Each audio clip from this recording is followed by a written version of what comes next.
So let's go ahead because we are reporting from the road, and that always is a bit more challenging. So let's switch it over to Sure microphone. There we go. Better sound has been had. Hello, everyone. Welcome to a Royal News Network on the road live stream.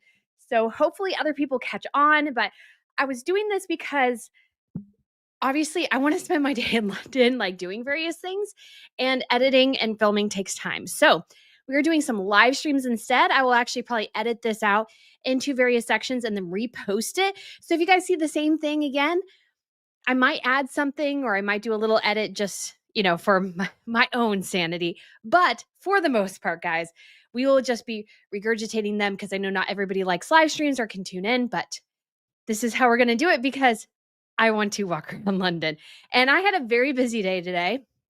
It started out pretty early because I went to the Cartier exhibit at the Victoria and Albert Museum. I'll share with you guys some of my pictures. I might do a live stream tomorrow on the fashion channel going over some of the shots because not only is the Cartier exhibit opening, but they have a new Edwardian exhibit opening at the King's Gallery. So I got tickets for that because they're showing some tiaras and jewelry there too. So guys, there is just like jewelry all around. It's like been marvelous. And so here's a little bag I got. I got a second one to do a giveaway. And then I got this print of Princess Margaret more because sort of she owned this brooch.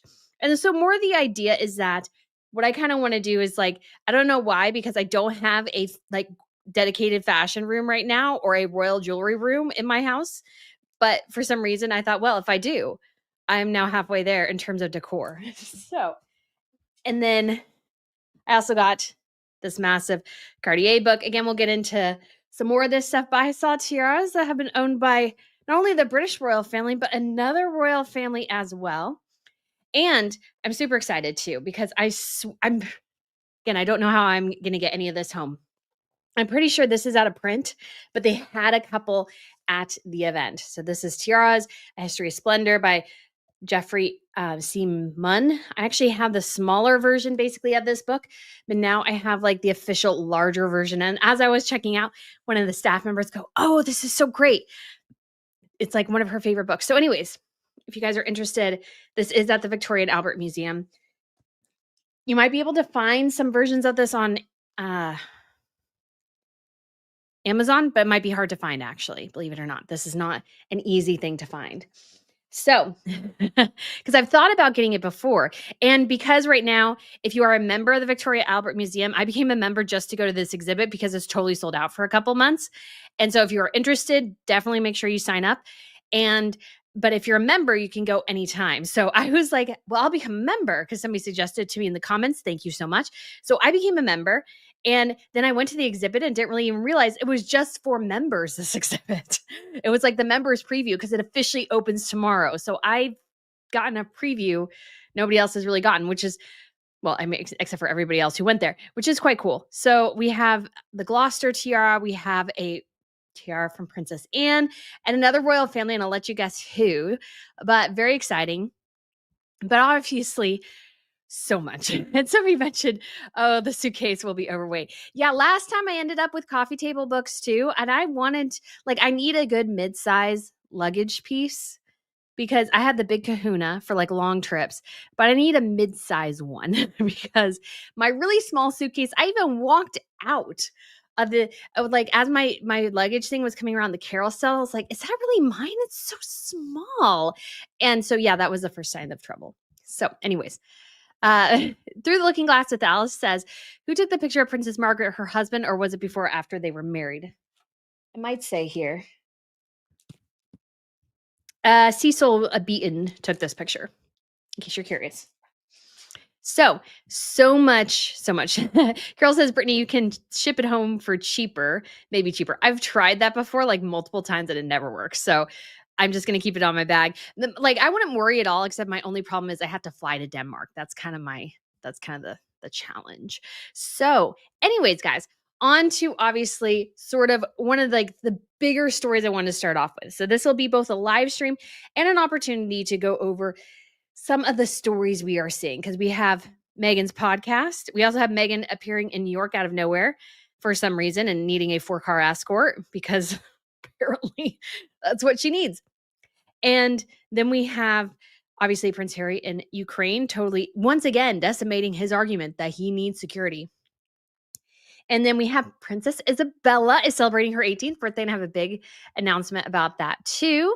And so, but I really wanted to start off with this podcast issue because I know so many people see the podcast and it's like Megan's going, "Oh, it's number 2." At least that's where it was showing up recently. "Oh, it's this number, it's that number." And trying to act like this thing is a success. I'm sorry, but this podcast is another flop. It's another flop. And we know this because the numbers really don't lie here. And it's so obvious that what Apple does, and this is probably because if they actually let actual popularity win, the top shows would probably be the same ones all the time. Because there's probably the real top shows and the promoted top shows. Because when you look at the actual number, it just doesn't add up. So let me show you what I mean. Because I feel like this is so important because there's so much misinformation out there. And whatever I can do to fix it, I think it's good. I don't know if fix it's the right word. Anyways, so we are on here, Apple Podcasts, and Megan's podcast, of course, shows up right here on Business, updated weekly for only 8 weeks. Come on. So if we go to browse, let's see where it is right now. And it says, usually has, at least on my phone, and of course it doesn't have here. Doesn't have shows we love. It has something called top charts. Let's go over here. So it says top shows. Meghan's show, number 2 here, guys. Wow. So because it's number 2 and there's only one single episode, should this episode not be at the top of the charts, guys?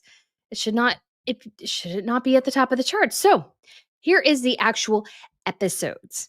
So we have obviously the New York Times here. We have the Joe Rogan Experience, and this one's subscribers only. And then we have NPR, The Weekly Show, Ben Shapiro. This is Dateline. It does so well. And so let's see. Let's continue to scroll through here because this is let's just be clear here. So this one, Mel Robbins, she's in the top. So I mean, one of her episodes is 19 here. That's not bad. So if we keep looking, we got Megyn Kelly over here. We got Rachel Maddow. You'll notice Candace Owens. You'll notice a conspicuous absence from this list. Matt Walsh, Conan O'Brien, a Juicy Scoop. I don't know what that is. And so we keep going. Call Her Daddy is a big one. And Mel Robbins shows up on here twice. So we keep 3 times. So she's at the top of the charts. I can understand. We have Amy Poehler's show here. And we keep going. Armchair Expert with, oh gosh, what's his name? I can't remember his name now. I'm totally blanking on his name. Dax Shepard. Yeah, Dax Shepard. And so we have Ramsey. We keep going. So that's Dave Ramsey. I don't know what this one is. But anyways, lots of shows. So these are all the episodes, the top 200 episodes on Apple Podcast. Do you see what is missing? I have not, in the entire time I've been watching this, because to me, this is a true metric, have ever seen Meghan Markle's podcast on this list of top 200 podcasts. So 200 podcasts, Meghan's thing is not here. But if we change it over to categories and change it to business, is she in the first top 10? No.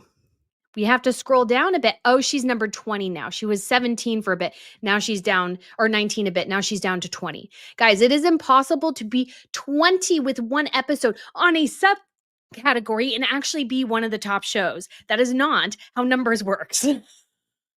That is not how numbers works. And so that's sort of insane to me. You can't sort of be at that level and then not have any of it correlate. It doesn't work that way. This is her true metric here. If she was Joe Average putting out this podcast, she would not even be in the top shows. She would not, because her show is not performing well. In this business space, she should be number 1. I think, no, her show was number one for a second there. But obviously, Dave Ramsey's show, I would argue, since we have top three here, this guy's on there twice, this place is on there twice. I would argue those are actually the top shows. So if we go to, again, top shows, and see this, The Daily is a top show. Mel Robbins, I mean, you could kind of guesstimate. Joe Rogan is a top show. Dateline is a top show. Everybody watches Dateline apparently. When you go to business, she claims to be number one, but what is everybody watching? Number 9 over here. So this list of quote unquote top shows is complete BS. It's complete BS. It is, I think, their way to drum up interest in this. And so, like, they can put it on the top, but clearly the numbers of the episode, and there's only one. So she doesn't even have a multitude of episodes to pull from. She only has one single episode. And only that is getting to number 20, I think a high as 17 on the business chart. It didn't even ever hit the actual episodes. So this is a flop. This is another flop to add to her record. And it's just one of those things that is just so incredibly aggravating that people are just going, oh yeah, she's number 1, she's number 2, or whatever. It's just simply not true. That's sort of not how this all sort of works. She is clearly not doing well on this podcast issue. And I'm not surprised. I haven't listened to the podcast, to be quite honest. Again, I am traveling and I want to have fun. And the last thing I want to do is listen to Meghan Markle's podcast. I almost thought, well, maybe you could put me to sleep on the airplane. I was like, but no, it just aggravates me to death because she knows nothing about business. And apparently it came through on the podcast because not one time did she really talk about business. I think the Telegraph said it was about 17 seconds. But of course, we had the story of her postpartum preeclampsia or what have you. And I know some people probably are interested in discussing that and engaging in that and what have you. I'm not really interested in debating the merits of, did this happen? Did this not happen? Because the truth is we probably will never really know. Like, unless you had her medical records, you wouldn't know. So I think debating it's sort of pointless because it's kind of like, I need to do an episode on the whole Virginia, I think it's Guthrie thing or whatever, that she was, kind of not lying or maybe saying something about, her, being in this accident and that she was dying in 4 days. And I'm like, I don't really feel like that's right. But, I don't really want to say somebody's not dying if they're actually dying. That seems really mean. So I didn't do that. And I kind of wish I did because the story blew up. But it was just one of those things where it's just really, really just very frustrating to see people just continue to believe a farce. And her podcast is just not, and first, I mean like that her podcast is doing well. I sort of lost my train of thought there. But when it comes to sort of the preeclampsia thing, we just will never know. I'm not really interested in debating it, whether or not. And so, because it could have happened with Lilibet, because we don't know that much that happened around the birth of Lilibet. So I know people will endlessly speculate, but I always felt like there's so much endless speculation and nothing is ever proven that it sort of becomes kind of pointless after a period of time. So looking at this podcast situation, is it doing okay? Yes, you could say maybe it's doing okay, but is it doing the gangbusters Meghan wants people to believe that it is? No, that's just simply not the case. It's just average. It's just there. And because it offers nothing to business, like, I don't understand why she did not promote her show as like a girl talk. She should just do girl talk. That's all she cares about. I mean, she was talking about like the tariffs and stuff. And I'm like, oh, honey, you know nothing about tariffs. I don't know anything either, which is why I don't talk about it. She knows nothing either. She shouldn't be talking about it. Like, she's like, oh, we're going to run into a recession. It's like, you don't know that yet. I mean, I know some people debate and those sorts of things, but that's the thing. It's just like, ugh. It's just so annoying. So I feel like this podcast is just obviously a complete waste. I don't think I'm going to watch it. It would just annoy me. Now, I don't know everything about business. I've tried to share some of what I've learned through my process here, and I think some people have found it helpful. But I'm not interested in somebody who knows nothing about business attempting to have a conversation about it when she clearly doesn't really care and she's only in it for herself.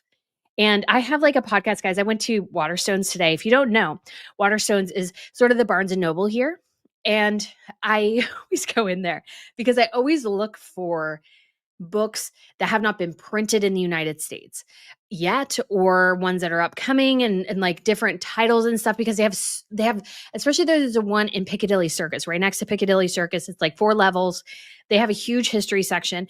So many like different periods of history and so many like early British and stuff like that that we don't always get in the States. And so it was fun to go through and I'm like, keep checking these titles. I'm like, yeah, yeah, yeah. And like so many of them are available in the States. And the reason I was doing that, and I almost lost my train of thought, was that I like there's a podcast I want to do about history. And it's like I need to have all the research and stuff like that. And I really, really want to keep sort of growing that and that library and that understanding and everything. And that takes time, energy, effort, and something you're passionate about. And like I have the title idea for it, I think. I have like sort of what I want the logo to look like and stuff like that, and sort of figuring out what it all looks like together. But Meghan is just like everything she does seems to be haphazard. It seems to not really have much of a point, to be quite honest. It seems to be something that's just there. And it seems to be something where she's just desperately trying to play act something. She's play acting being a business person, and you feel it. You feel it. Like it's amazing to watch people who are really passionate about something sort of dive into it. Like if you watch ever those Vogue things where the women talk about the clothes that they've worn and stuff like that. Now I know this is not a great one, but like uh sorry, I got distracted by the live stream, but, when you have, like, Blake Lively talking about the fashion, like, you just feel like she really does know the fashion, or anybody else, like, who has an expertise in something. They can talk about it, and you feel the connection to it, and Megan's, like, on there, and again, this is just what I've heard of the podcast, is that she's like, "Oh, packaging. We have to be so, so, like, dedicated to packaging," and I so feel that for her. And the reason is everything always for Megan must look good. Doesn't really ever seem to occur to her if the product is actually good. Oh, no, no, no. It just needs to look good. It's like her calligraphy, it's like her show. Everything looks kind of perfect, but yet there's no depth underneath. It's shallow. It's so shallow. I think, of course, you need to think about your packaging. Of course, it's 100% like something that you need to consider. But at the same time, should that be what all of your energy is expended to when it seems like that was it for her? It's like, no. And it's like, it would be one thing if like, I feel like it would be one thing. Sorry, I'm pulling this out because I bought this when I went to Bicester Village. And so I have a royal fashion piece that I got and I almost didn't get it. And I almost still think, oh, should I have gotten it? But I will show it to you guys later. But anyways, so I got this Tom Ford thing, and I'm still not sure if it's even the right shade, to be quite honest, because I couldn't test it because they have it at the cosmetic company store where you can get the makeup for cheap. All this to say is like the packaging like this is sort of kind of critical for makeup somewhat because some of the people buying it, it's actually the aesthetic of it that appeals to them. And that I mean, that goes for a lot of products, but at the same time, I don't really feel like, packaging is going to move quote unquote food products that much.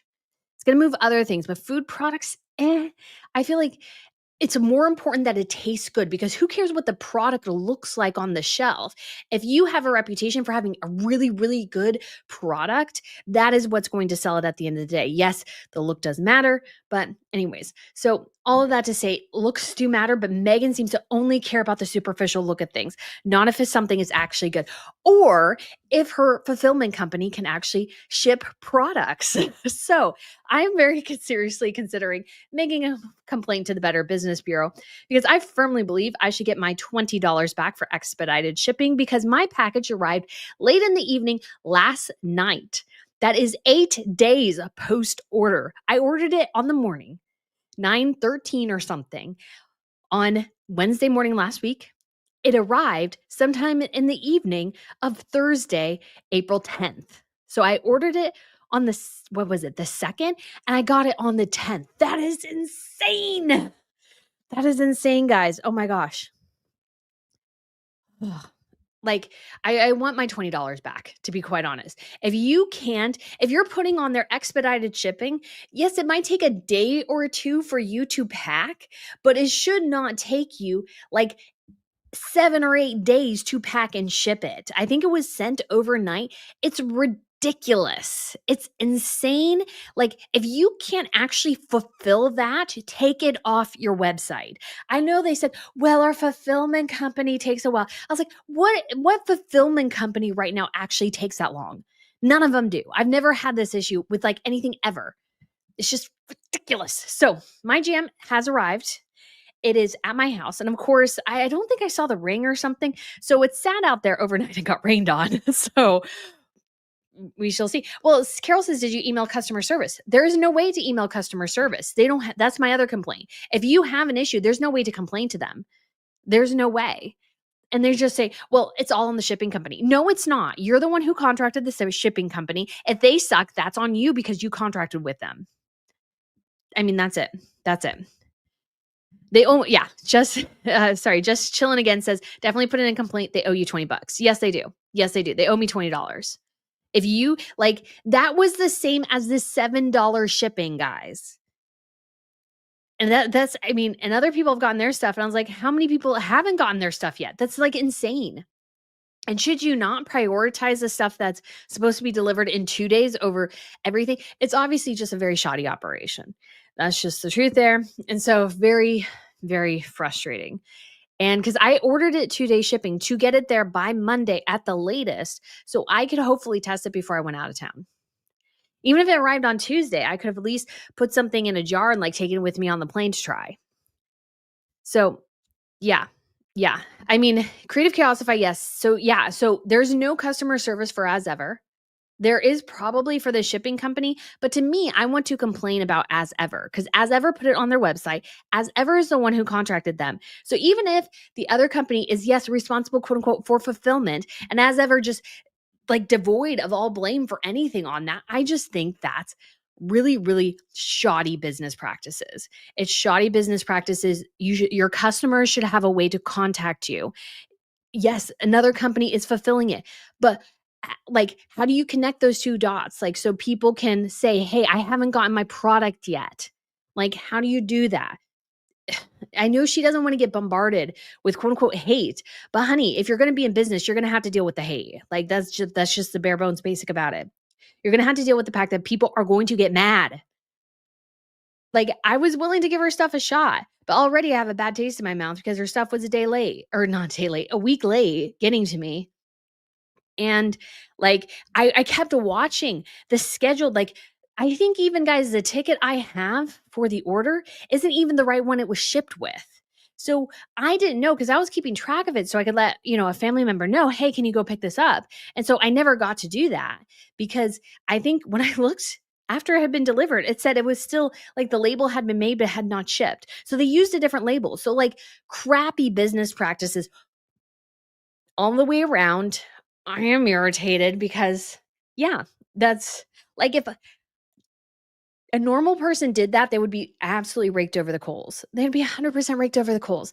So I feel like it's something that needs to be complained about. I think it's something should be held accountable for. If you're running a business, you have to be held accountable for something. And I know for some of the t-shirts, occasionally I've been pretty late in getting them out the door, but I am one person and sometimes I was like traveling or something. So it's like caught me at a bad moment. Obviously, 100% my mistake. But Meghan is like, she has all the people in the world to help her. She could have hired the best fulfillment company ever, and she hired a crappy one, probably a cheap one. Crappy and cheap usually kind of sort of go together. So I think I'm going to see if I can file and how it works, a complaint with the Better Business Bureau. Because if you're going to run a business, you should be held accountable to something. You can't just like laissez-faire and not have any way for people to contact if there's an issue. There's like zero way to contact if there's an issue. She doesn't give you one. And that's insane. You can't work like that. It looks like she's running a Chinese sweatshop or something. It's like a not a Chinese sweatshop, but more like a Chinese, I don't know why I keep saying Chinese, but some sort of like, you know, a blacklist website where, people order and their stuff never comes because the website doesn't really exist. It's just stealing your credit card information. Like that's what it seems like she's running. Because when there becomes a problem, like who could I call? I couldn't call anybody. There was nobody to call. So I didn't know if my stuff existed or not. And then it was sat outside in the rain. So did the stuff get damaged because of that? I don't know. But anyways, guys, so my spread is there. Although it was funny because I went down for breakfast the first morning and I just had to get this.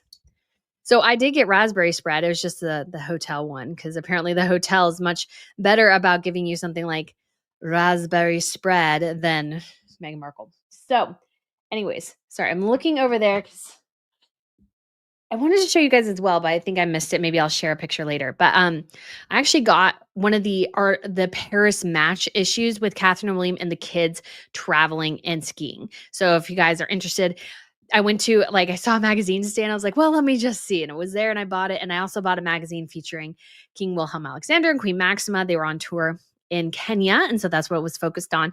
So I did get that. Aw, Cheryl T in Oklahoma. Erin and Peeps smash that like button. Why, thank you. Why, thank you. That's so sweet. And then we have Stephen Magnus. Thank you so much. Isn't it strange how we've only seen samples?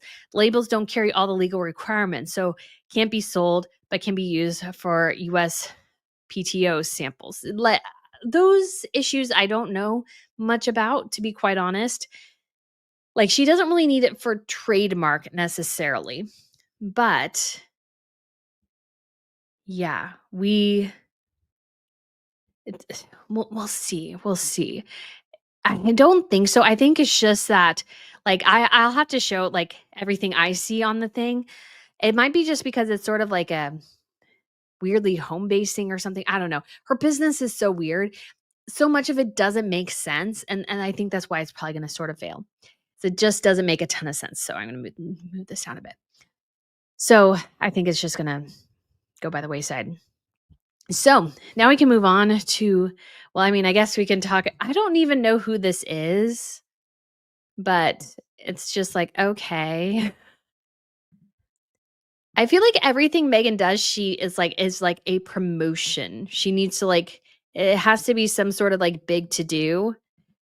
And it just doesn't really need to be. So we do have, she went to some sort of play. And of course, big question is, guys, where are the kids? Who's watching the kids? I don't know who this is. Oh, whoops, that's going through. But anyways, we got carousel. She went backstage. Nobody cares. It's just really weird. I don't know who Audra McDonald is. That's probably more a reflection on me than anything. Oh, look with Meghan as she just is so desperate for attention. It's really kind of pathetic. She's just getting into the really pathetic realm at this point. So, yeah. And I will say, Stacy said, hi, Brittany. I'm in Detroit where it snowed yesterday and it's 55 today. Hope your trip is great. Yeah, we've had great weather today. It was sunshiny. It got pretty warm. I was a little worried when I walked out this morning because it said it was still in the 50s, but warmed up pretty well. So tomorrow I was thinking my tickets were for St. James were today. They're actually tomorrow. So I'll be touring St. James Palace tomorrow. So that'll be the second day of tours ever. So that's pretty awesome. And then I did also go and what did I do? Oh, I purchased tickets for the Edwardian exhibit at the King's Gallery. It used to be called the Queen's Gallery. So I will see that. And Queen Camilla's, oh gosh, I can't remember. It's one of the big ones that she got from the Queen Mother. And I can't remember exactly how, I can picture it in my head, the name, but I can't pronounce it. Anyways, so that one is actually going to be on display. And so I'm super excited because I get more Tiara views and coverage. So very, very excited about that. Very, very excited about that. So KN Kiernan says, Audra McDonald is award-winning Broadway actress. Yes. That probably makes sense. Probably why I don't know because I don't watch Broadway, which is nothing against it at all, but it's just not something I keep up with. Just chilling again says, I got a refund after a Better Business Bureau complaint. Companies handle complaints the way they want. Yes. Yeah. So like that might be the only way to get their attention because it's like literally, oh yes, yes. The Delhi Dubar, that's the tiara that's on display there. So I saw a picture of it from a preview. I went, and so again, yeah, that is the one that they definitely have on display. If there are more, I'll let you know. And I think they had the stomacher that maybe Queen Camilla wore that everybody was like, "What the heck is that? We've never seen that before. Where is it? Where is it? Where is it?" So I'm excited to see that as well. I'm a little like concerned about what camera I can take because I don't think I can bring a big backpack. Today I brought my big backpack because I wasn't sure which lens would work all the best in the Tiara exhibit. And because like my big one didn't work. My one that I consider quote unquote my cheap one did work. I also have a new lens I more did for video. So I did try it and wasn't bad, but I liked being able to like kind of get close. So yeah, lots of sparkle. I may do a live stream about it tomorrow. So, anyways, very, very exciting. So, guys, when it comes to Prince Harry, obviously he went to Ukraine because, like, the smart thing to do is when you're complaining that everybody wants, like, that you're the one of the biggest targets in the world, like, the thing you should do is then go to a war zone because that, that really helps.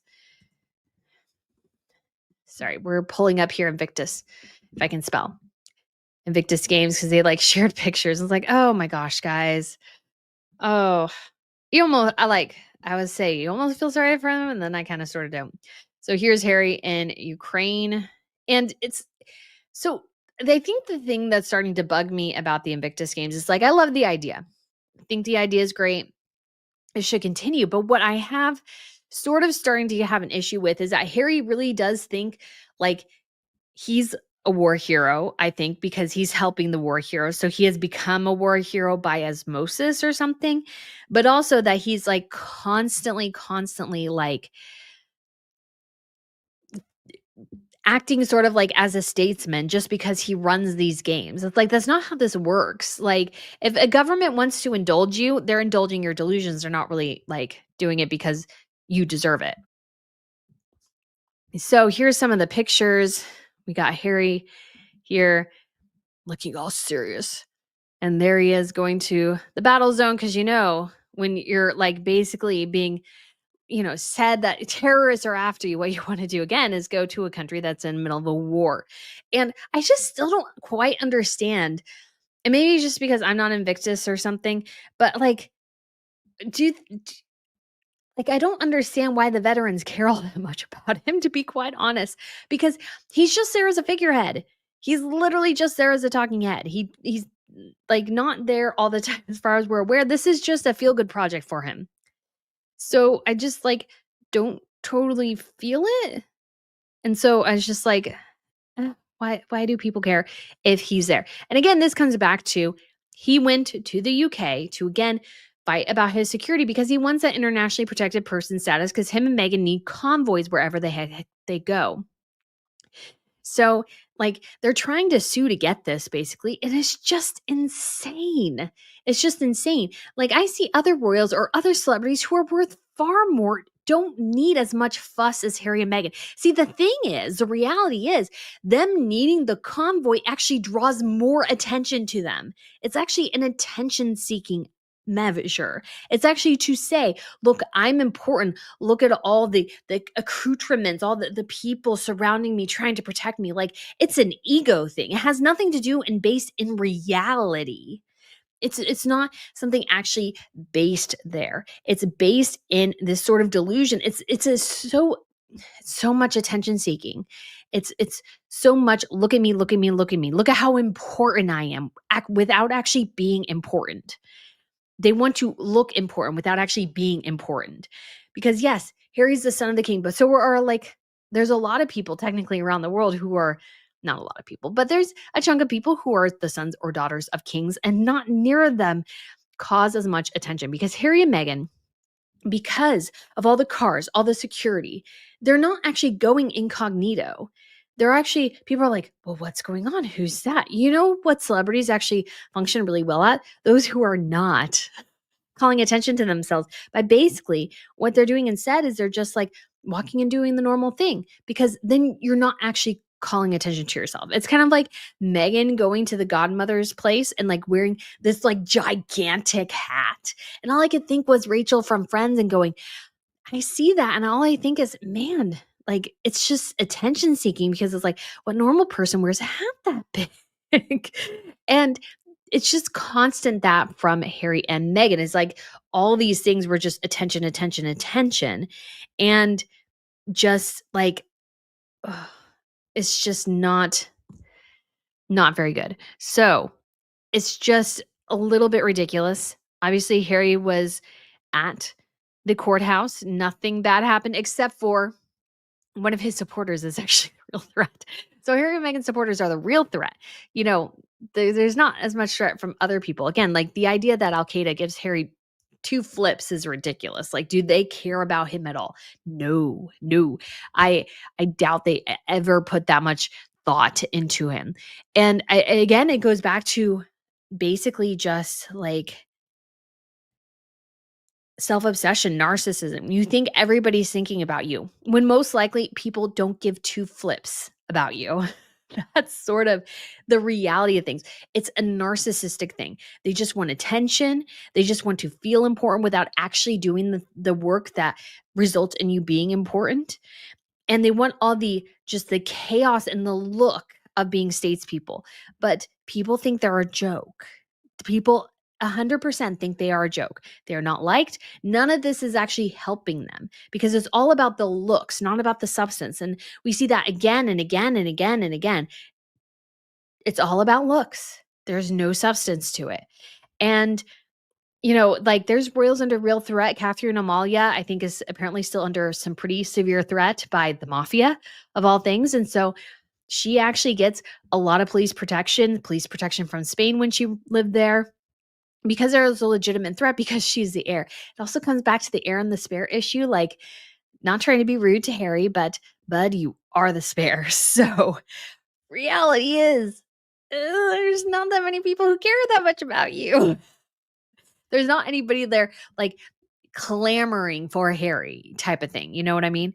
And so there's just like he thinks he did a little bit of a service and barely did anything in the war zone. And it's just like, it's just not getting anywhere. So somebody mentioned here real quick that Harry has given some comments to People magazine.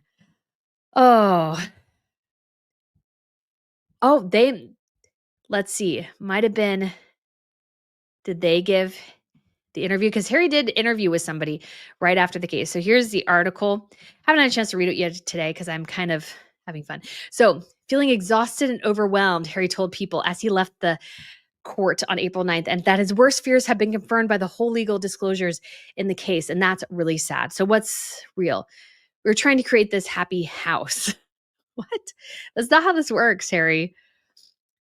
Oh, they believed they had found an ideal solution, but not talking to anyone. Again, the narcissism of Harry and Meghan is sort of ridiculous here.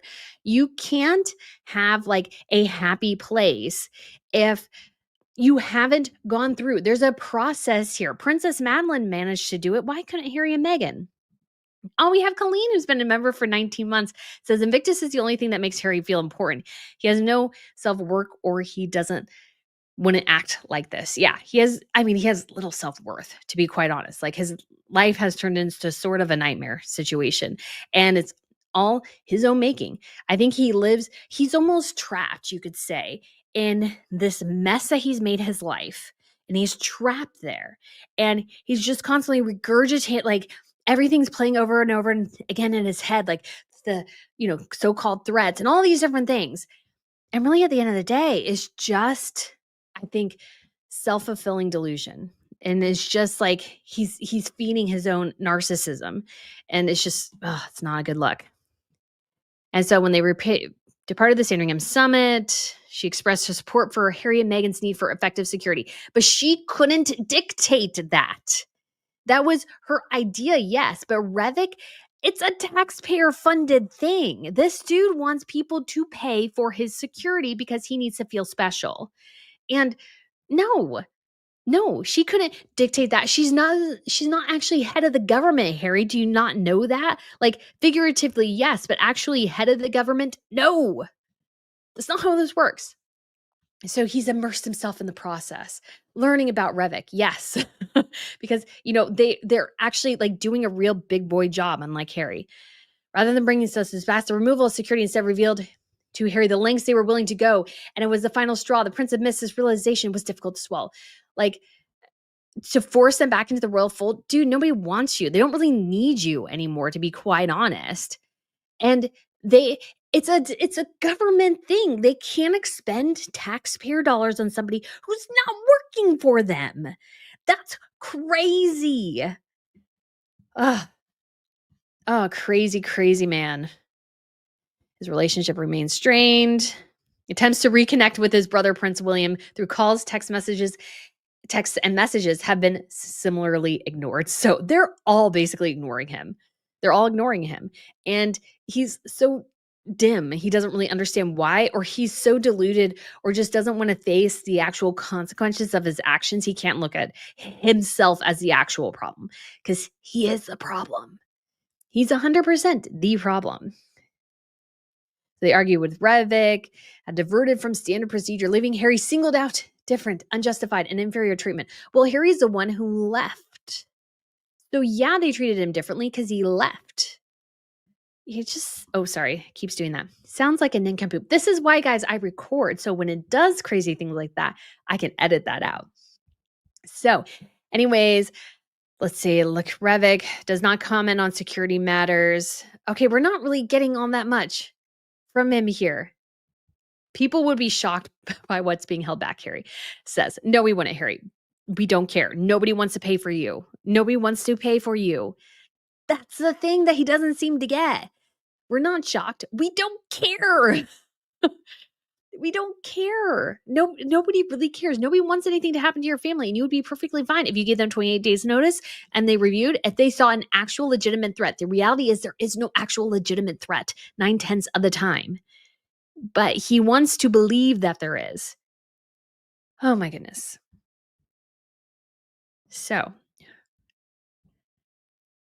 he's fought several legal battles. This one has always mattered the most. He told them as he left the court. I wonder if those were the dudes that with the camera that left. So yeah, he said nothing. This stuff drives me nuts. So we have like a handful of quotes and like not really saying anything. This is obnoxious. I always find this stuff so obnoxious. When there's like an article and doesn't really say anything. Like if you're going to say something, really actually say something. Instead of just saying nothing. It's like people would be shocked. We were trying to create this happy family. Oh, but the palace and the Revik and everybody, they ruined it. Well, Harry, newsflash, buddy.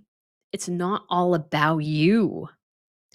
Revik has to think of the British people, not just you and your wife and your kids who left, removed yourselves. Like, Lizzie B says you can't reason with an unbalanced person. I've said this, sometimes because, having been on social media, you kind of get crazy every once in a while, and you can't reason with crazy.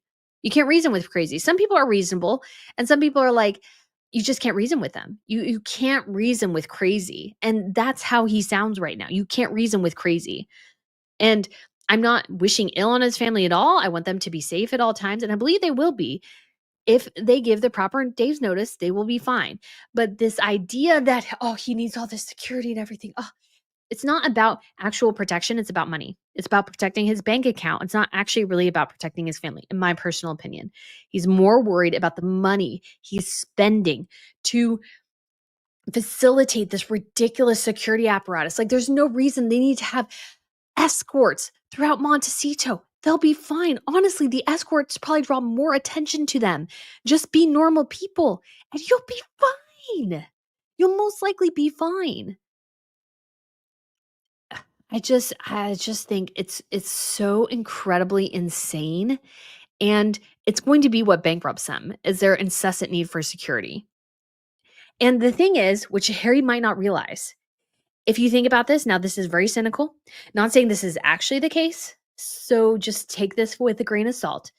But if you had a client like Harry and you were a less than reputable business, would you not just inflame his already paranoid sense of self? Would you not inflame the paranoia? Because if you continue to tell him he's at risk, he'll continue to pay you like ever. Does he never think about that? I just don't think he does. And to me, that's just the huge risk here is that it's just going to be he's just going to go down this endless cycle, and he'll probably spend way more than they actually have on something they just I don't think really need in the excess as they believe they do. So Gretchen the First says Prince Harry and Meghan Markle will never forgive Queen Elizabeth II and the BRF for not agreeing to half in, half out. What did he think would happen? Yeah, I agree with that. It's just it's just not going to be what works. And in every sense of the word, there's not really a half in, half out person. And even people, I've had a couple of people on X who were like, oh, Madeline, she shouldn't have done her business thing. And like, I somewhat get it. Yes, of course, she is somewhat trading on her notoriety as a royal, but like she can't help that. She was born a princess, the daughter of a king. So she can't totally help that. And I understand that with people who are connected to the royal family. You can't help your connection to it. So yeah, it does help you. How can it not? It's just like any sort of nepo baby or whatever. Yes, some of them get deals and things they shouldn't, but some of them are actually quite talented. But when it comes to like the royals, it's like the connection is there. It's been there since birth. You can't help it. Like Zara Phillips, she can't help, or Zara Phillips Tyndall, she can't help that she was been walking to Sandringham House or the Saint, I think it's Margaret's church since she was like, probably 6, 7 years old. She can't help that she's done that and been in the public eye since she was like a child. She can't help that. And so like, there's just no way she can't avoid somehow looking like she's training off her royal titles, even if she's not, because it's just always there. So I think in that way, it's just something that can't be totally avoided. But Harry and Meghan, their half and half out thing wouldn't work because Meghan desperately needs the cash and she'll do anything for it. That's the end of the day thing. And so you can't trust him. You definitely can't trust her. He's just like, at this point, I think he's so exasperated, he'll do anything. And so it's never a good thing. So anyways, it's just not great. So, but on to happier things here. And so we will go back, I think, to the Cartier exhibit here in a minute, but I did want to share Princess Isabella of Denmark has turned 18. And so she had a little celebration here. And I don't think I'll pronounce the name of this place correctly. So it's, where is it? It's like Aarhus.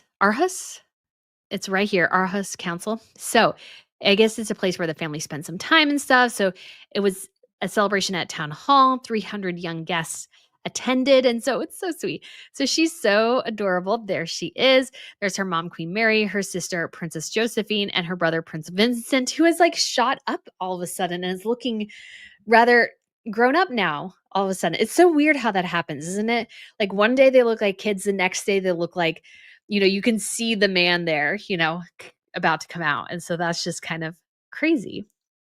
So she looks adorable. She looks so happy. And so they're celebrating. Oh, she's so cute. Apparently she really looks like her grandma, and I can see that. Grandma Queen Marguerite. So lots of people there to celebrate. There she's getting a bouquet. There she is with her daddy. Oh, this is always so fun. We also had another birthday, so I'll try to find those pictures here real quick as well. There's mom and Prince Vincent, and a nice picture of Princess Josephine here. She's looking, they're 14, I believe, if I remember correctly. Because they were supposed to actually, so Queen Mary and King Frederick did not actually come to Catherine and William's wedding because they had just had their twins that year. So they were born in 2011. Golly, that was 14 years ago. Who feels old? I feel old all of a sudden. I feel so old. Anyways, so, somebody's wearing a fascinator there.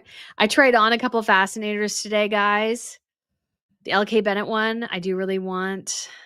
I'm just debating, though, if I can actually get it home or not. So there she is for her 18th birthday. And so, guys, super exciting thing as well. So I did get it officially confirmed that I will be going to Denmark later, well, actually early next week, they're having a concert at the old Copenhagen Theater. And so I will be there covering it as a credentialed member of the press. I got my email today. Very excited. So yay. Yay. I just can't wait to go and see that. It's going to be so fun. I love covering royal events. Part of the reason why, it was nice to cover Harry's little bit because it gives me more practice. And so hopefully this will still be it should be earlier in the day. So I hopefully won't need too many flashes because the flash I'm still somewhat unfamiliar with. But I'm really excited because I'm really, really hoping that she maybe wears a tiara. That's really what I'm hoping here. And I'm wondering if maybe it's one her grandma gives her or if her family gives her one of like Queen Mary's old wedding tiara or something. Like I'm really hoping. I hope she actually gets the small turquoise one that's Queen Marguerite owns, I believe it is. So, and then I also asked for press credentials for the day afterwards because as it turned out, so I was going there on the 15th because I was going to actually leave London on the 15th. But when they announced this event, I was like, well, I'm already here and I was already going to leave on the 15th, so I can just extend it by a day. But then it was cheaper, probably not cheaper overall because you end up paying for an additional hotel night. But I only got to spend a very short time in Denmark last time. And so I was like, okay, I'll stay until the 16th because it was actually cheaper for flights. And I mean, obviously as well, I got points to pay for that. So that was helpful too, but it was cheaper to pay for flights that way. And so I was like, okay, I'll wait. I'll leave on the 17th because, it takes a whole day to get back and everything. So after Isabella's thing. So the next day is actually Queen Marguerite's birthday. So Isabella's birthday is on Easter Monday, so the 21st. And so they're doing her celebrations early. So Queen Marguerite's actual 85th birthday is on April 16th. And they're like, oh, we're going to have an event up north for her. And I'm like, well, okay, I'll just get on a train, figure that out, and get up there north and take pictures because I'm there already. So I'm very excited. Hopefully early morning flight over to Denmark. And so to catch that on the 15th. So I haven't booked my flight yet. I need to figure out because I need to figure out the baggage situation because last time I flew SAS and they made me take they were like, well, you can't have anything like your cabin baggage in the overhead must be like less than 16 pounds or something ridiculous like that. And my stuff is not that because I have camera gear. There's very heavy and computer and it's very heavy. So it's like, I can't get away with that. So we'll have to see, but I'm very excited to cover her event. I think it's going to be absolutely amazing and it's going to be so fun to see her. And I'm really, really hoping that she comes back with something like I really really hope she looks great. Yeah, I know some people have said ship your books home. I've tried to ship things home before too and it just ends up being so stinking expensive. And so I was like, well, I can make it fit in my bag. So I'm going to have Tetris in the next day or two here and try to figure out how I can swing it. And I think I can. I'm very good at this point. Very good. So it's just all the questions of how things work. So, and I got a pair of shoes. I don't know if I can take the box home. I like taking the box home, but my bag is really small, so I don't know if I can get the box home. So that's my only thing. I'm like, oh. So, guys, if you want to see a little bit of what I got here at the Victoria and Albert Museum, so here we have. So this is the Cartier Indian tiara that is owned by the Duchess of Gloucester. So she is the cousin-in-law of Queen Elizabeth II. And so the Duke and Duchess of Gloucester lent this tiara to the exhibition. And I have to say, it looks pretty gosh darn good. I feel like I have to go back and again and actually look at the tiaras. So not everything got in focus. So these were actually really hard and maybe not everybody wants to know everything, but these are actually really hard to photograph because sometimes, especially with the lighting, how it hits it, even my autofocus can't focus. It's like everything's going in and out of focus all the time. So I do it manually, but I can't totally see if it's like hitting everything just right. And so but it depends too kind of on sort of how much is like in focus in terms of like the main thing is right here. So I do also let people know that when it comes to my pictures for tiaras, I actually do manually increase the blue color to them because I feel like it takes out the yellow because I think the lights are sort of yellowish and it ends up being yellow in the pictures. And so I find if I increase the blue component and make it cooler, it actually looks better. So I think I've messed with this one and made it cool toned. And I feel like especially for pearls, they tend to take on a very yellow color. It's just one of those things. It's just one of those weird things. So, and let me see. I want to show you guys real quick here. And this is just like my dream. Guys, my dream is to make a book like this one day. This is like my dream is to make a book like this. Hopefully, maybe one day, because we need a new one. But anyways, I got some videos here. I'll share. Let me see if there was this one room, guys, and I went through this room like must have been 20 times, getting the different pictures and videos and everything. I just want to make sure I get a good one because there's some that are better than others. Because some of them I started going in close on them, and that was pretty cool. I think maybe I did it with this one. Did I do it with this one?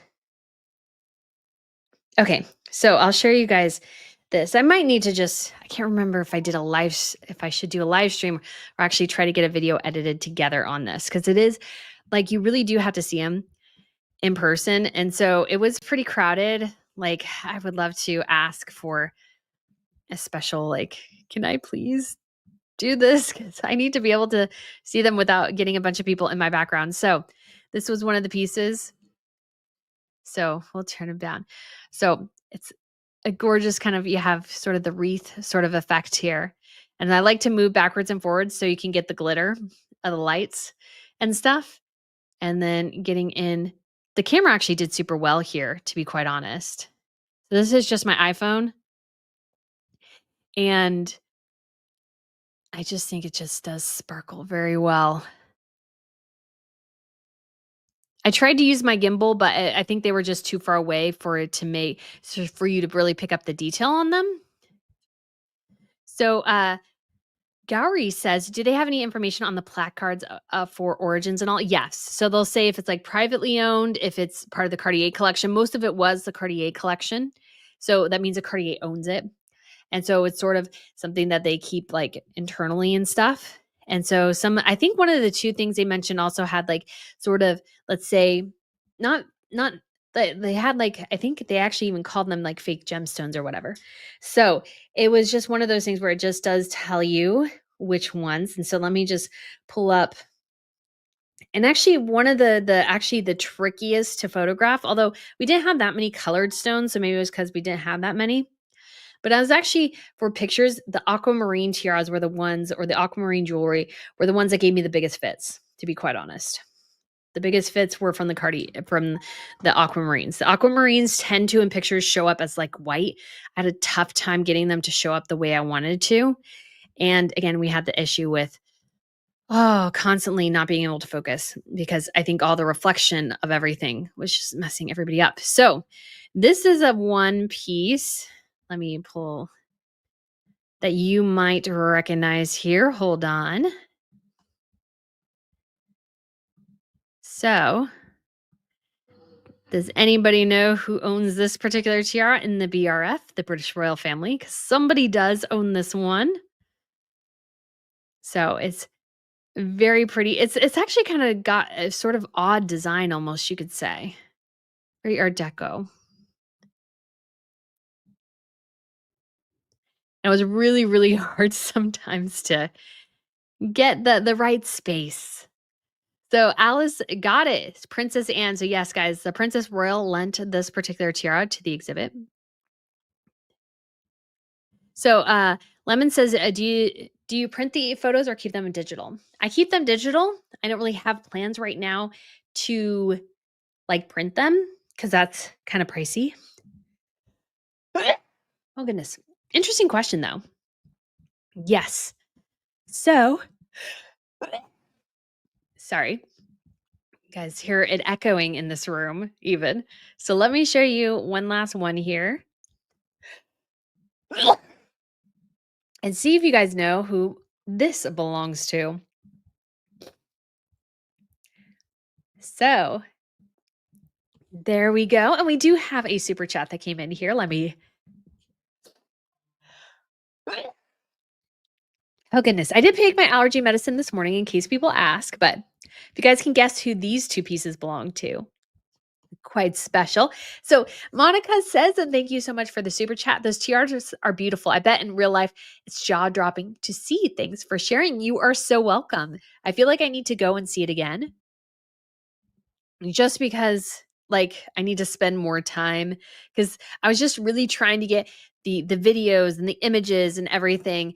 And that takes up a lot of time. So I don't get as much time to do like to kind of look as much as I would like to because I'm kind of like, okay, let me get to this one and this one and this one. Seems like the lighting there wasn't. And the big challenge, guys, was when the glass is dirty and you got the lights. So guys, upstairs I went and saw the sapphire coronet that used to belong to Queen Victoria, and that piece of glass in front of it is all sorts of messed up. It's all sorts of nasty, and so it's really hard to get a decent picture of it, to be quite honest. So they are jaw-dropping to see. Definitely worth checking out. I do plan on going to Kensington Palace, hopefully on Sunday is the plan. And so they do have tiaras there. I've gotten videos and pictures of them before too, but I was like, well, nice to get some new ones just to really because I have the nicer iPhone now, like the brand new one. So it's hopefully can get even better video is the idea. And then better pictures of the pieces. And they have a fashion exhibition going on right now. So we have some of Diana's fashion. So some of Queen Elizabeth's fashion and different things. So I look forward to checking that out. And yes, I think Eldra was the first to say yes, Grace Kelly. So yeah, that was Grace Kelly's. So this was a tiara that she had that she wore in official pictures, but she didn't wear a tiara super often, and that is her engagement ring. I'd actually go back right now and redo that because that video is kind of crappy. It's not as good as quality as the other ones, but yeah. Alice Ransom Rave says, Brittany, would you ever consider putting all your tiara pictures up on your Substack as a gallery? I would. I would like to write about it. So again, it's kind of hard with everything going on. I may try to write, but I may try to today get a short piece about Meghan clipped and up, and then the other pieces kind of clipped and up too. And so we can kind of keep things churning because sometimes I don't get to do as much. And so when I'm traveling, which can be kind of challenging. So yeah, it would be, I do want to put them up. I just got to look through them, kind of adjust the color on them just so that they look best and everything. So I like this. TD says one's a wish, two's a kiss, three's a letter, four something better. Bless you. Hay fever killing me even in sunny Scotland. Aw, thank you. So Lynn says, what would you give to be able to try some of these tiaras on? Oh, a lot. I do think so. There's actually a place, guys. Sorry, hold on just a second. So it's called Bentley and Skinner, and they do let you rent tiaras and other pieces of jewelry that they have in their collection. So, and they have, do they say in services? So they have a hire option. So I'm like, ooh. And so I was like, I really want to do like some sort of photo shoot one day and rent a tiara or something. So like they have jewels for hire, delighted to make all their jewelry available to hire. Jewelry hire is the perfect way to adorn yourself with something glamorous for a special occasion, whether it be a pair of earrings for an important dinner party or an antique diamond tiara for your wedding. So this is what I like because like you can actually, so I wouldn't wear a tiara in my wedding unless it could be a real tiara. Like I'm not going to do something fake. I just can't do the fake. So items and jewelry can be hired at a charge of 1% of the retail value plus VAT for every period of 24 hours or part thereof. Minimum charge of $200, 200 pounds, I should say. So if you look at their collection, and they do have a whole tiara collection. So 1% of that would be what? $790. So you're looking at $1,000 for rent that, but that'd be totally worth it.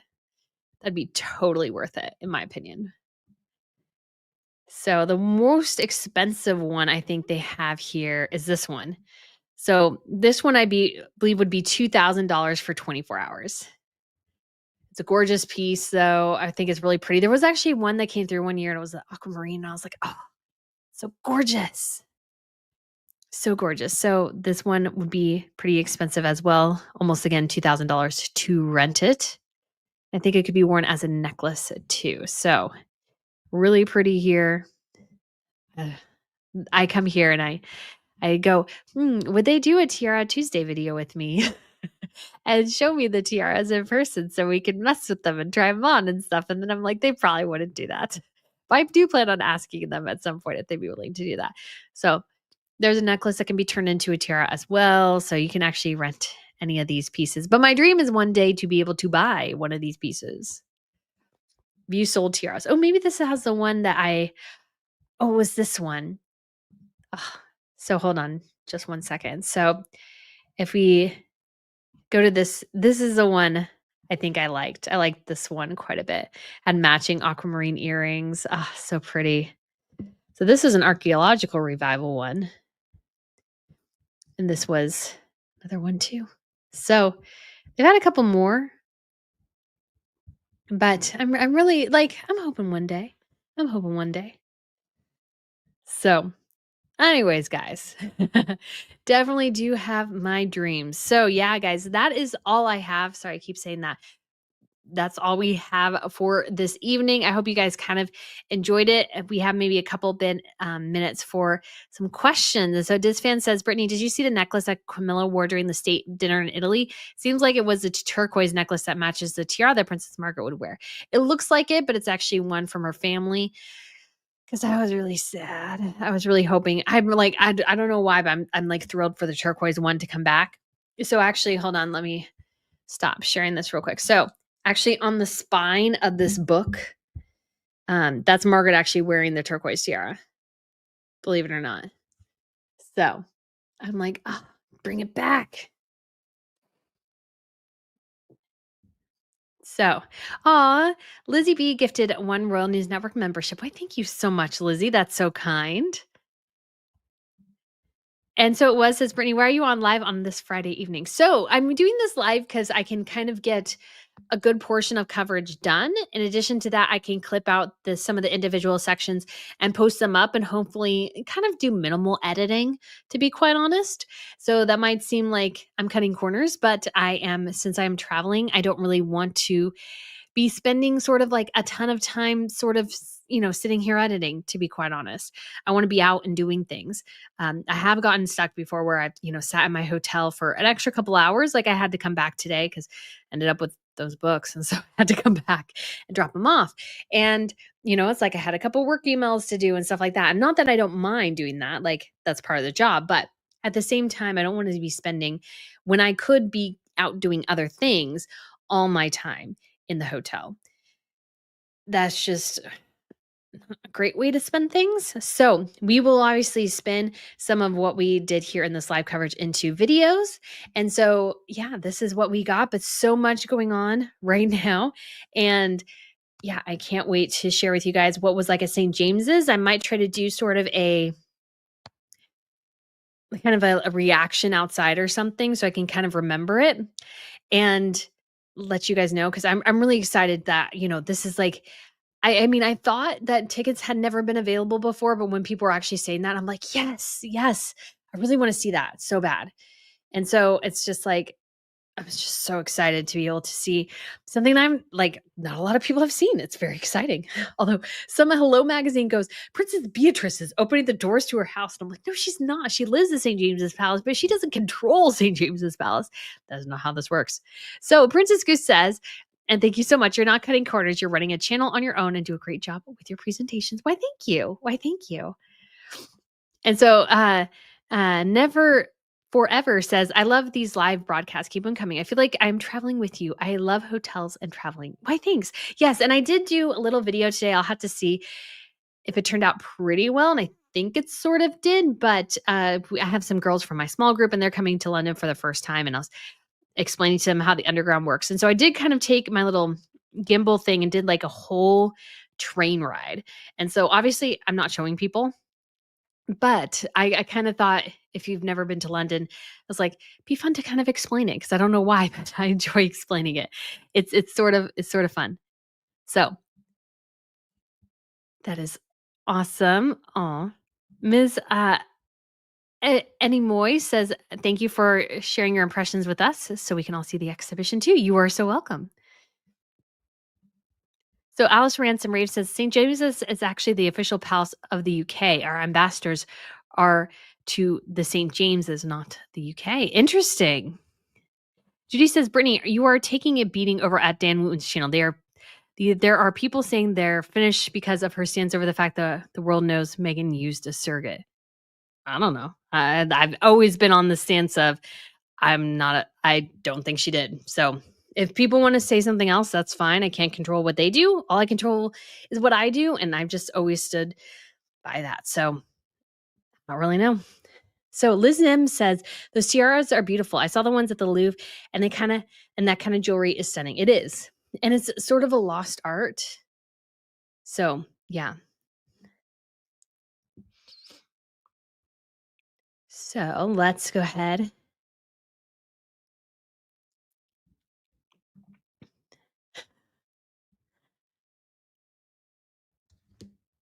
Sorry, I'm trying to read the comments saying because it's hard sometimes to see like people are having a conversation in between. So I'm like, is this a conversation? Do we need to talk about it? I'm trying to figure it out. So CJ says, Meghan, whoever is watching the kids. Yes. So definitely whoever is watching the kids.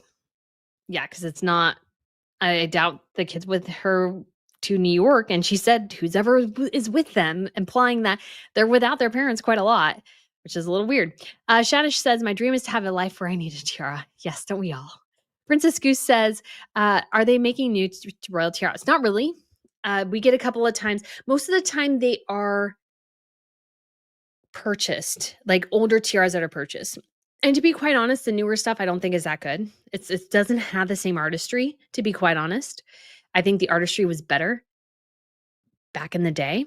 And so that's just my personal opinion on the matter. So sometimes I do commission new pieces, but it's sort of rare. Generally, they wait for auctions to come up and choose an auction piece. Sometimes, like in the case of Princess Ingrid Alexandra, so there was a tiara that was owned by like her great-great-grandmother, and it was left to a different member of the family, and that family member decided to give it back to sort of the main line via Ingrid Alexandra, which is super smart, and so they can be protected and everything. So yeah, I really do like that. So yes, Marjorie says Harry and they seem to be very much absentee parents, unlike Catherine and William. Yeah, I mean, we don't know for sure, but it does seem really weird. Like he's in a war zone and she goes to New York all of a sudden to see one show. Like what else is she? She's probably doing something else. I don't know.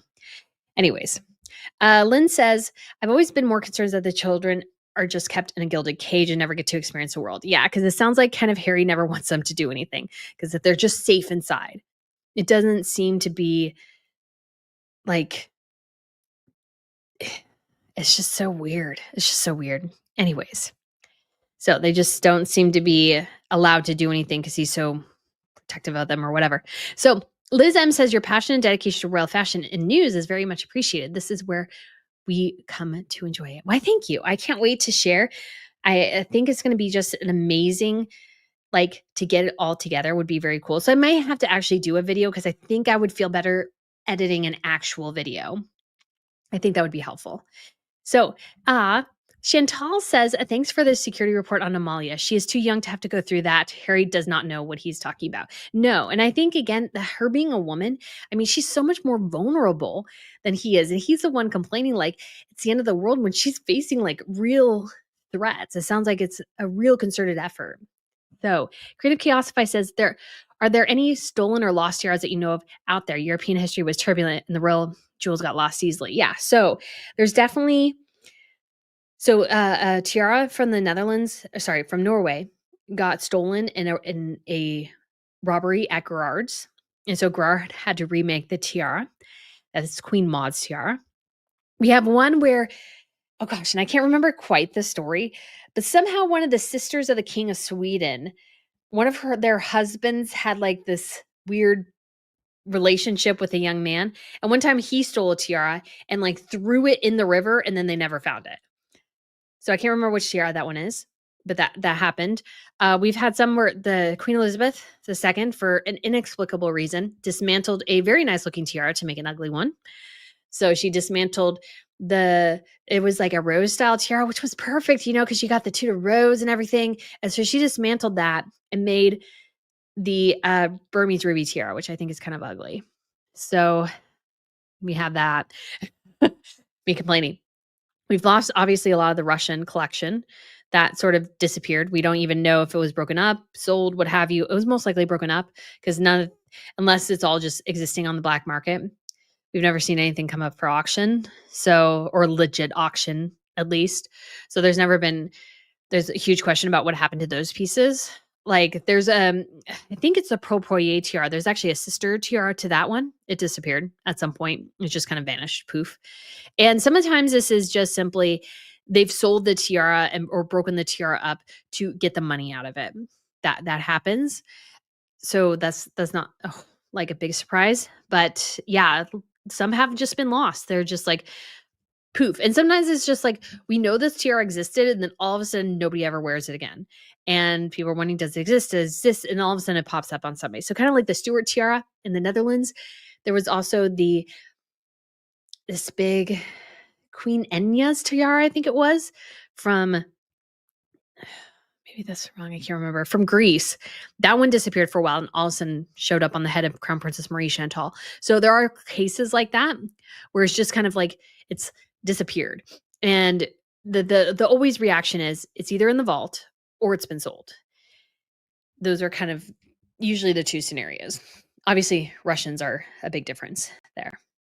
So Matt ID says, do you think Harry truly believed the threat as real or as an excuse to win his case? I'm not totally sure. So I don't know.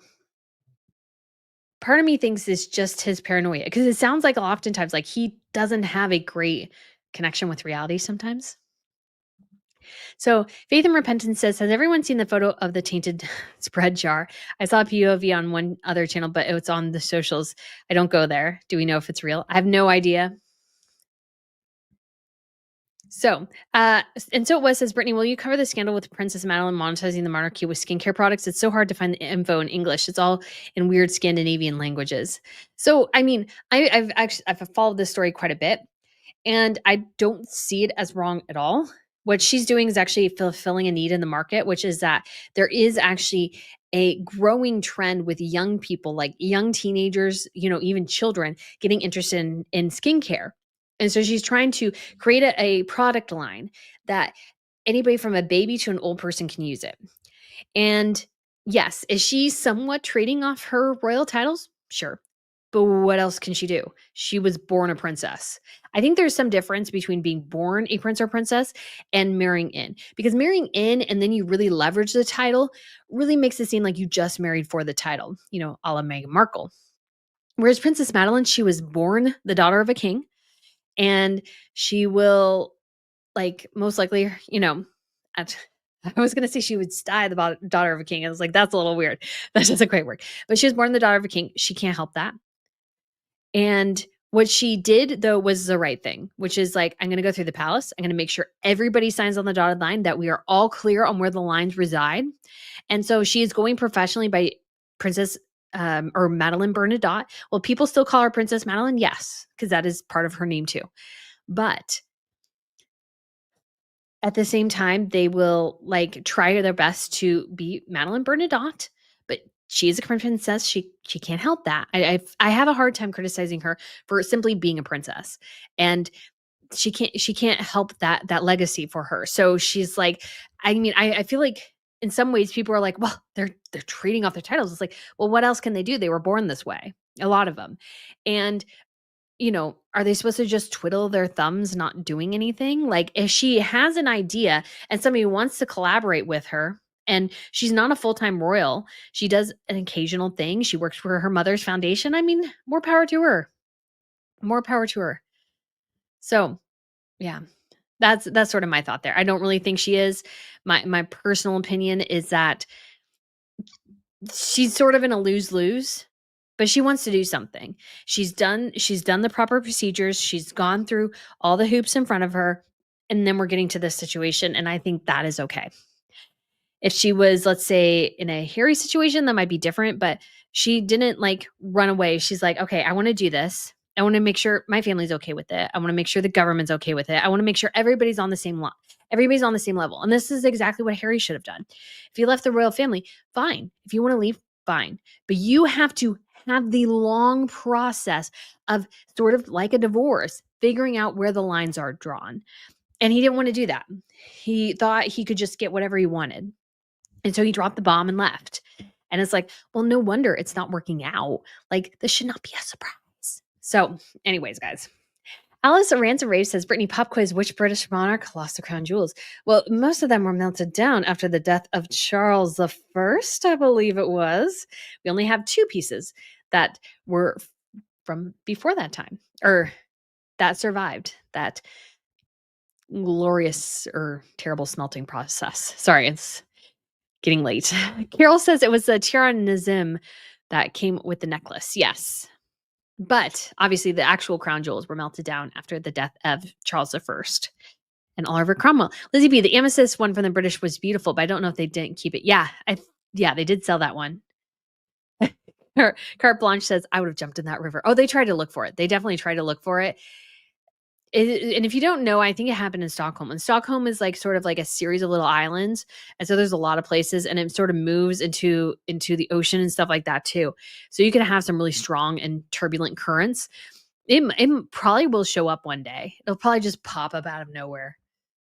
Things are funny that way. Lemon Drop Kid says they had jewels on them when they were shot. So the soldiers got some of the jewels. Yes, that as well. So Creative Chaosify says, are you following the King's Italy trip? I did forget to mention that. A little bit. Haven't been able to follow it super closely, but I think obviously it seemed to go really, really well, which was great. And the purpose is to be this influence of soft diplomacy, which is exactly what happened. And so I think Charles is doing a great job. They're sort of spending some downtime in Scotland. I'm going to be doing some engagements there. So will I see Catherine and William? Probably not. I was kind of hoping once Charles and Camilla returned that Catherine or William would do an engagement, but I guess not. TD says, I'm Scottish, so Mary getting her head chopped off and her son shackling the unicorn to the lion. Yeah. Lemon Drop said, the evidence was kept secret. We only have his version. Yes, that is true. Faith and Repentance says the spread looks like to have been worm or parasite growing inside, but people are calling it a hair. I have photos only to post here, and then when I'm unblocked, I'll post them on my post. I mean, it's not a big deal. We'll see what comes of it. Wendy said Van Rokel slipping in here late to listen. Carol says Madeline using her full name without titles then went to the monarchy and government and got permission. Yeah, so it's really, I think, hard to argue that she's totally being terrible. So Creative Chaosify says languages are no longer a barrier. The internet allows for automatic translation, which is generally pretty good. Yeah. So if you actually use, which I use for my content, Google Chrome, it can start automatically translating things for you. Liz M says, I'm sure Princess Madeline is actually working for the skincare company. Yes. And I think she is pretty competent on the matter. So it's not like Meghan who just flits from thing to thing to thing. This is sort of Madeline's focus has been on childhood. Now she's focusing on childhood and the skincare aspect. So her stuff all correlates together. Lizzie B says, as long as she's transparent with the public and has approval of the king and the monarchy, I don't see why not. Me neither. Like she can't help that she's a princess. I'm sorry. She just can't. Lynn Gideon says, I don't think people would care as much about Meghan having a business if it wasn't coming off his seen on TV special. Yes, I would agree with that. So I don't really have any problem with Meghan Markle trying to run a business. But I think the issue I come up with is that it's very obvious that everything is a cash grab. She doesn't have a passion for really anything she's doing. She just wants money. And her products are half baked. Her ideas are half baked. Her Instagram is half baked. Everything is just bad. So it's hard to argue otherwise. Marjorie says the difference between Madeline and Meghan is that she has provided products she believes in. Meghan is just grifting any way she can for money and using her title as part of that. Yes. Azima says, who purchased Princess Margaret's tiara? That I do not know, but there is a brooch of Princess Margaret that is on this picture that Cartier repurchased. Cartier actually repurchased it.